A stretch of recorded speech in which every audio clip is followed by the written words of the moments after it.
One Kawan TV One.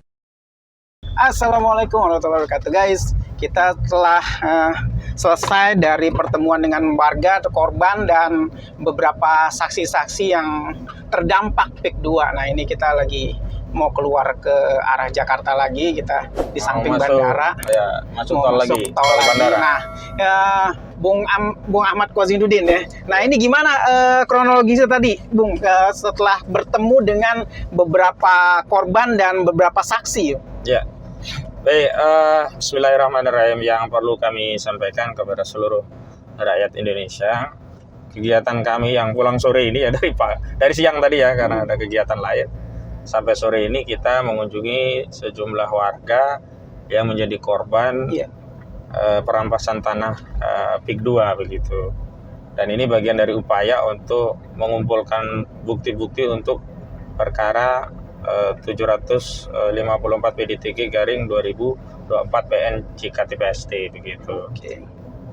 Ini adalah kegiatan mitigasi lapangan, karena secara litigasi kita memang sedang membela masyarakat Banten yang menjadi korban perampasan tanah PIK 2 di Pengadilan Negeri Jakarta Pusat. Secara lapangan kita sedang mengumpulkan barang bukti, namun penting untuk kami sampaikan apa sih temuan lapangan. Yang pertama yang perlu kami sampaikan bahwa sebagaimana yang saya sampaikan sebelumnya, ini proses perampasan tanah itu terjadi secara terstruktur, sistematis, dan masif. Brutal gitu. Khusus untuk pagar laut, saya konfirmasi ya dari sumber-sumber yang tadi ada sebagian tidak ingin disebutkan namanya, tapi korban yang lain tadi kan sudah kita bikin videonya kan tadi. Betul. Nah, itu nanti kita bisa lihat korban-korban bagaimana empang mereka diuruk, diambil dari 2015 sampai hari ini nggak dibayar, itu 6 hektar lebih tadi. Nah, untuk yang laut itu saya mau kasih tahu kepada seluruh masyarakat juga, Pak Prabowo Subianto, di atas laut kita itu Pak ternyata sudah diterbitkan sertifikat baik bentuknya SHM maupun SHGB. Allahu Akbar. Ya.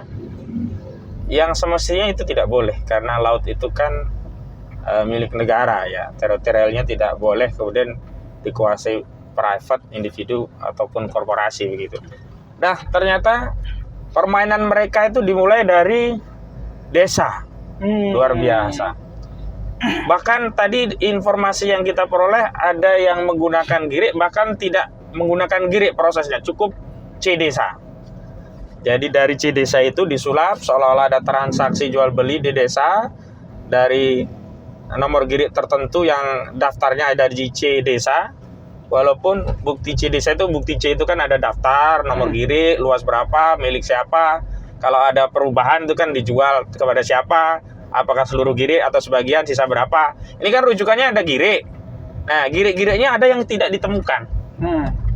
Nah, menurut informan kami tadi, ini ditransaksikan untuk wilayah-wilayah laut.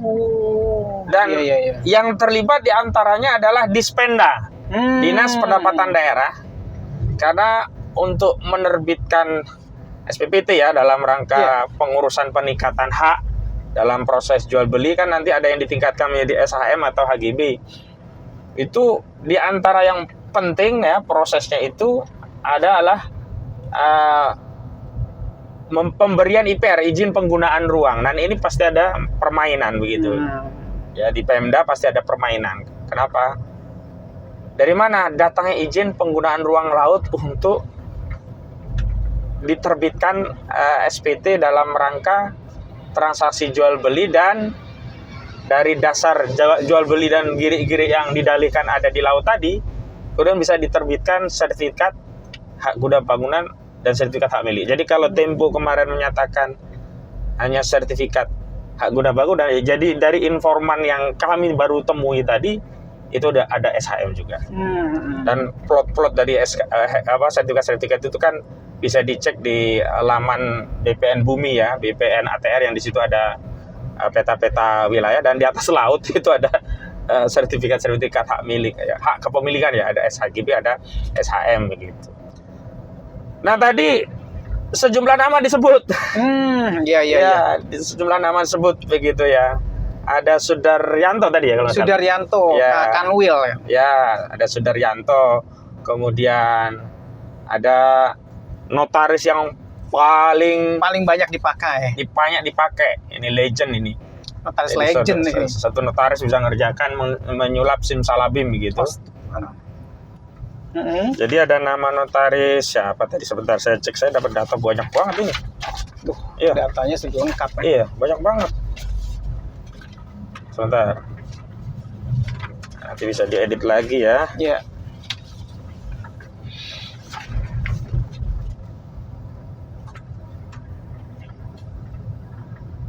Iya, Indrarini Sawitri. Jadi notaris ini terkenal banget ya dalam proses perampasan tanah nih kasusnya. Indrarini Sawitri ini menerbitkan AJB yang luar biasa banyak, dan ada nama-nama yang legend yang saya sebutkan tadi ya di dalam video yang lain ya. Ada nama kalau kemarin yang sering saya sebutkan adalah Eng Chun ya, Encun. atau Gojali. Kalau di sertifikat itu namanya Ahmad Gojali. Ada lagi nama dua yang paling banyak menguasai tanah itu ada Freddy sama Henry. Jadi totalnya tanah yang dimiliki Henry, ini si Henry ini ada 5.901,554 meter persegi. Jadi 500.000 hektar ya berarti ini. Kemudian Freddy ini 2.679.833 meter persegi. Iya. Nah, Eng Chun atau Gojali ini yang paling luas nih, 322 agak kecilan ya, 322.635. Yang paling gede si Henry ya, 5 juta. Totalnya tanah kita kemana ini? Kiri. Totalnya itu 9 juta Iya. 24.890 meter persegi. Nah, ini ada di wilayah Teluk Naga, itu ada di beberapa desa. Ini yang untuk kasus darat yang diambil ya. Ada Babakan Asem, Kampung Besar, Kampung Melayu Barat, Kampung Timur, Kebon Cao, Lemo, Pangkalan, Tanjung Burung, Tanjung Pasir, Tegalangus, Teluk Naga. Nah, kemudian di Kecamatan Kosambi itu ada di Belimbing, Desa Belimbing ya. Rawaburung, Salembaran Jati, Salembaran Jaya. Kemudian ada Paku Haji, itu ada di Buaran Bambu, Buaran Mangga, Gaga, Kalibaru, Kohot yang kemarin kita aksi itu ya. Kemudian Laksana, Rawaboni, Surya Bahari. Data Itu ya. lengkap ya. Kemudian di Sepatan Timur itu ada Gempol Sari, Kampung Kelor, Sengyang, dan Tanah Merah gitu. Jadi yang penting adalah menurut informan kami kepada Pak Prabowo Subianto untuk terkait tanah yang di laut yang muncul timbul sertifikat itu, jadi yang dicabut itu jangan hanya patok tanahnya, tapi yang dicabut juga sertifikat-sertifikat yang ada di laut kita, karena itu semua adalah sertifikat bodong yang diproses melalui kegiatan mafia, ya mafia yang memanfaatkan orang-orang yang ada di desa, melibatkan kecamatan, orang-orang di kecamatan, notaris, kemudian juga orang Pemda dan BPN begitu.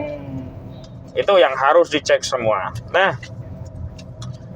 ada notaris yang saya sebutkan tadi, ini legend banget ya. Dia bisa melakukan transaksi di hari libur ya. Hebat banget nih, hari libur kok bisa transaksi ya. Jadi ada hari libur tadi dia melakukan transaksi di tanggal 31 Desember. Padahal tanggal 31 Desember itu kan Hari libur. pasti hari libur menjelang tahun baru gitu. Tapi semuanya bisa diterbitkan nih. Misalnya ada sertifikat di atas nama Henry di Paku Haji, itu diterbitkan dari AJB yang tadi ya, yang apa, notaris siapa tadi? Lupa aku.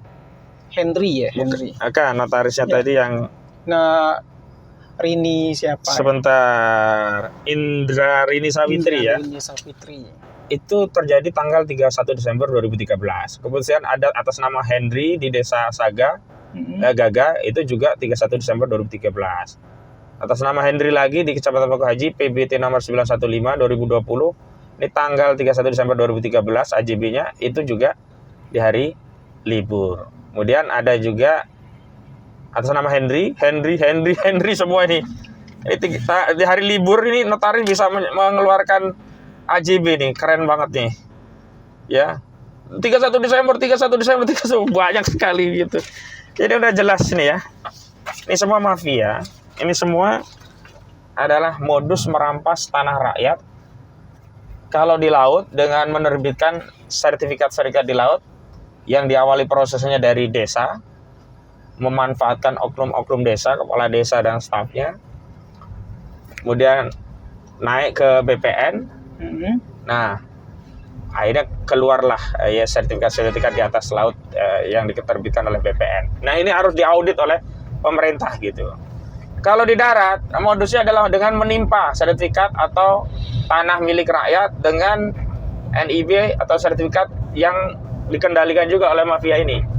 Nama-nama yang ditaruh itu Freddy, Henry, sama Gojali. 3 nama inilah yang kemudian dijadikan sarana untuk merampas tanah rakyat untuk industri properti PIK 2. Tadi ada satu warga yang kita temui dan videonya ada, mungkin nanti terpisah ya dari kita ini.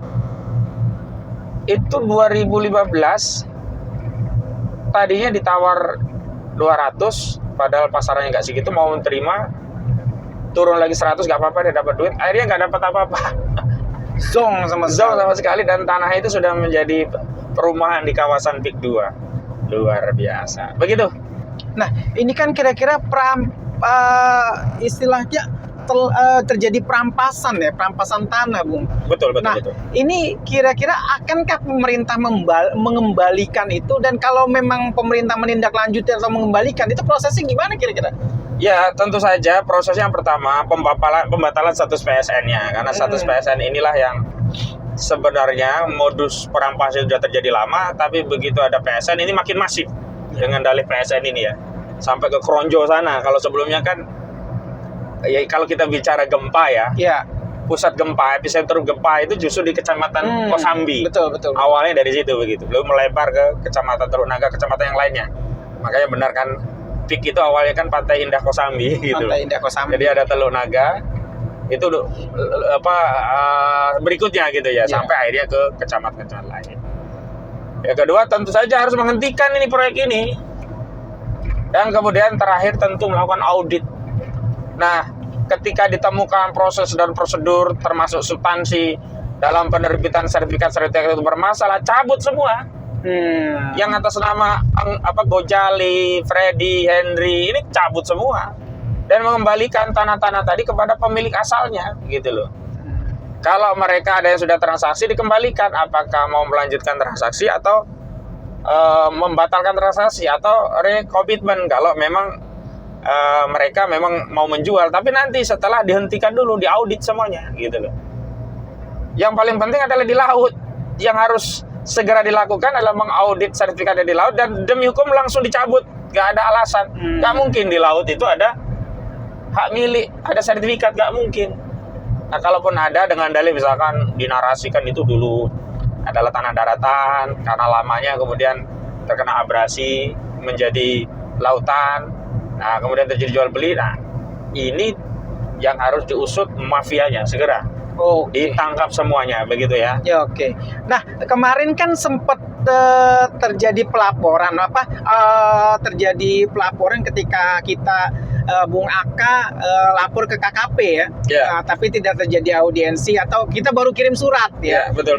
Itu sempat viral juga. Nah, kali ini kan TNI AL sudah mencabut tuh sebagian lah, bukan sebagian, mungkin sebagian kecil lah terlalu laut. Tapi kok terkesan KKP ini tidak membantu, malah menyayangkan TNI AL mencabut itu. Gimana tanggapannya? Iya, tadi saya baca berita Wahyu Sakti Trenggono, Menteri KKP ya, Kementerian Kelautan dan Perikanan, ya menyayangkan proses pencabutan karena dalihnya dia sedang melakukan penyelidikan gitu. Jadi seolah-olah itu barang buktinya kok dirusak. Padahal tidak pernah ada kata itu sebelumnya. Dia hanya mengatakan ya itu nanti kalau izinnya diurus ya nggak bisa apa-apa. Jadi kan seperti seolah-olah membeli peluang agar izinnya diurus.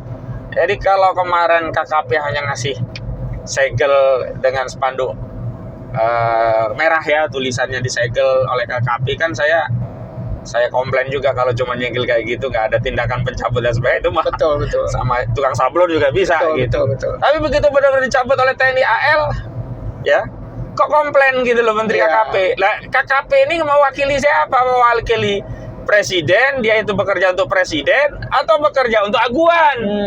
Bekerja untuk Antoni Salim, bekerja untuk Jokowi. Harusnya nggak boleh ada statement itu di publik. Lawang TNI AL tegas menyatakan itu atas perintah Presiden Prabowo Subianto. Presiden Prabowo Subianto juga atasan langsung dari Menteri Kelautan dan Perikanan. Lah kok bisa perintah Presiden dikomplain oleh Menteri? Itu yang bertindak bukan TNI AL, itu secara substansial itu adalah tindakan dari Kementerian tindakan dari Presiden, karena TNI AL bertindak atas perintah Presiden gitu. Kacau juga. Heran saya, gimana nih menteri kok begitu gitu. Nah kemarin itu kita mau kasih informasi, katanya kan nggak tahu siapa yang pemagaran. Dan terakhir saya dengar dia malah mau manggil dari jaringan rakyat Pantura yang dalam ILC udah ketahuan bohong ya, masa nelayan masang pagar sendiri gitu.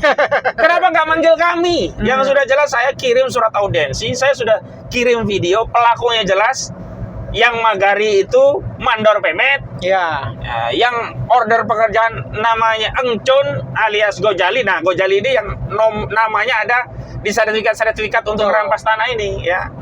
Kemudian yang ngasih pekerjaan yang supervisi itu namanya Ali Hanafi Ali Jaya, itu adalah orang dekatnya atau tangan kanannya Aguan. Kenapa nggak didalami nama-nama itu gitu? Kenapa masih mau mendalami dari jaringan rakyat Pantura yang nggak jelas gitu loh? Ketika ditanya dananya dari mana, kebingungan. Ya memang iya, dari mana nelayan bisa membiayai itu gitu loh. Jadi terkesan KKP ini ikut menutup-nutupi atau memperlambat proses pengungkapan pagar laut dan perampasan tanah baik di darat dan juga di laut oleh oligarki properti Big 2 begitu. Oke. Nah, besok ini kan sidang, Bung ya. Setelah berbagai macam kronologi hingga 2 sidang kemarin masih berkutik soal administrasi itu. Nah, kira-kira sidang besok ini masih berkutik soal itu atau ada kemungkinan dia didatangkan? Inilah yang saya juga menyesalkan, pengadilan kok sibuk dengan administrasi. Kami itu punya pengalaman panjang bersidang. Biasanya bersidang penggugat kalau sudah tunjukkan surat kuasa selesai. Loh kok ini sibuk nyari KTP asli dari penggugat, sibuk minta fotokopi KTP penggugat, sibuk nyari ini itu gitu loh. Lah surat kuasa itu kan sebagai bukti bahwa harusnya kan lebih baik fokus untuk memanggil dan menghadirkan tergugat yang sudah kita sebutkan dalam gugatan gitu loh, menindaklanjuti, dan kita sudah kirim kan. Aguan sebelumnya kan nggak datang, alasannya alamat tidak ditemukan. Kita sudah kirim 2 alamat. Betul. Alamat yang pertama di kantor Agung Sedayu, udah jelas lengkap itu, masa Agung Sedayu nggak kenal Aguan. Kedua, alamat pribadi Aguan di Pluit yang kami peroleh dari akta perusahaan Pustaka Alam Jaya ya kalau nggak salah, itu dari milik Aguan. Harusnya pengadilan fokus pada tergugat yang sampai hari ini tidak hadir. Habis sibuk dengan penggugat, kira-kira begitu. Oke. Nah, Bung, kira-kira harapannya nih buat warga atau rakyat yang terdampak, yang mungkin tadi sudah dapat diwawancara korbannya segala macam, dan untuk rakyat Banten keseluruhan yang kemungkinan kalau memang ini sudah bisa diselesaikan oleh pemerintah, bagaimana mengantisipasinya jika mereka melakukan hal-hal lagi itu di lain waktu gitu? Ya, yang pertama kepada korban, ya harus bersabar karena ini bagian dari qada Allah, dan sikap yang harus diambil itu adalah melakukan perjuangan, membela haknya. Makanya korban-korban saya sudah lama himbau, kalau ada yang tanahnya dirampas, bikin video di atas tanah tadi, dijelaskan kronologisnya. Karena itu sangat membantu. Pertama, video itu akan kami jadikan bukti di pengadilan. Yang kedua, video itu akan menjadi sarana untuk mencari dukungan masyarakat agar masyarakat paham sekarang kita ini sedang dijajah begitu. Okay. Nah, kepada masyarakat Banten secara umum juga begitu, yang menjadi korban ya bersuara, yang tidak menjadi korban membela, termasuk seluruh rakyat Indonesia. Karena saya baca itu ya modus operandi perampasan tanah dengan bermain dengan BPN ini terjadi bukan hanya di Banten tapi di banyak wilayah di Indonesia gitu loh. Dan yang paling penting adalah ayo kita kontrol nih, khawatir orang-orang yang berbuat kejahatan dalam perampasan tanah itu sibuk melakukan apa yang disebut dengan obstruction of justice. Ya, menghilangkan barang bukti atau merusak barang bukti. Karena belum lama ini kan Tempo memberi bocoran di atas tanah tadi ada sertifikat. Kan yang menerbitkan pasti BPN kan.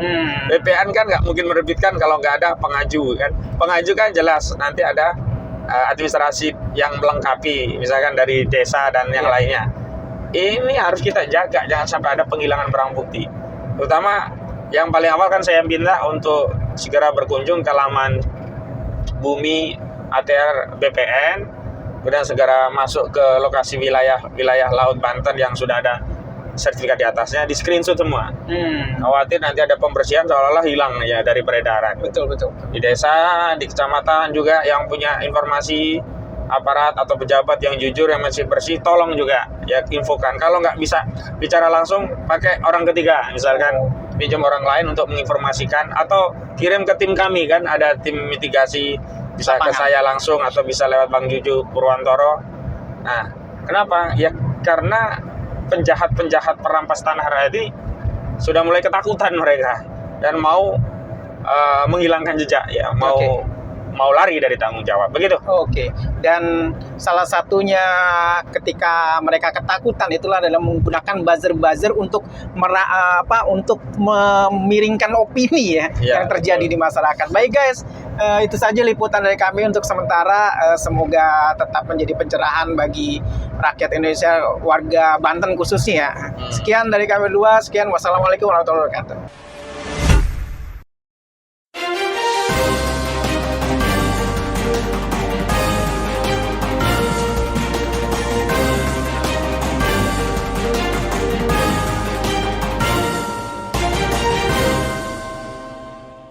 One Kawan TV 1